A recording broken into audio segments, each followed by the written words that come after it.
Free is another expression we use it for compound adjective when we mean something that doesn't have sugar, for example, or duty.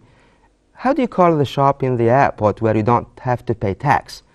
It is duty-free shop, or sugar-free.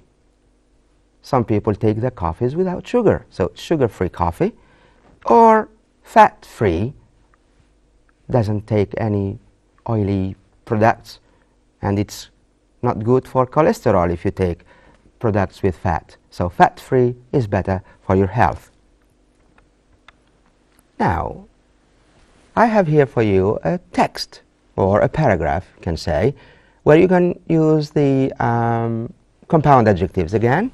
You have to read it. It's illegal to drive under the age of 17 in Britain, but a boy of 17 years old managed to pass his driving test on the day of his 17th birthday. A boy who is 17 years old, 17-year-old boy, he managed to pass his driving test on the 17th birthday. Most people would consider this impossible because you need a lot of lessons to pass the test. David Stewart arranged to have a lesson of 8 hours. A lesson of 8 hours. So it's an 8-hour lesson. At first he was careless and hesitant, but he had an excellent teacher and his driving improved amazingly. By 4 in the afternoon, he was ready to take the test and he passed first time. He was almost in a state of shock after the test, and he drove home very slowly in a car with 2 doors. How can you describe this car having 2 doors? Remember, no S in compound adjectives, so it is a 2-door car. David's driving attracted the attention of 2 policemen, but they smiled and congratulated him when he showed them his license obtained newly, his license which he had just obtained.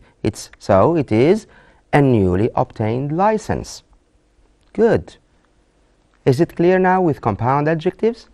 There are other combinations, of course, of compound adjectives, but here you have just a few of them. Now, what I have learned today in this lesson particularly, remember?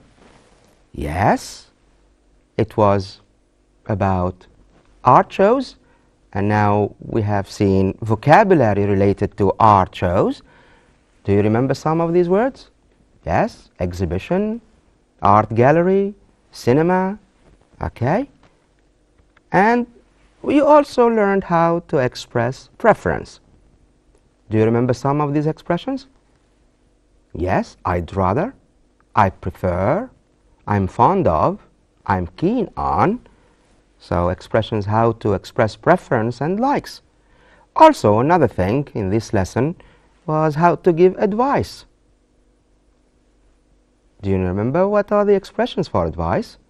Should, yes, you'd better, I advise you, and if I were you, I would.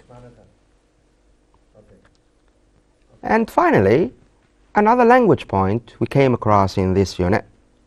It's about compound adjectives, the different forms of compound adjectives. Okay, dear students, now we come to the end of this lesson. I hope you have enjoyed it, and I wish you good success, and bye-bye. See you next time.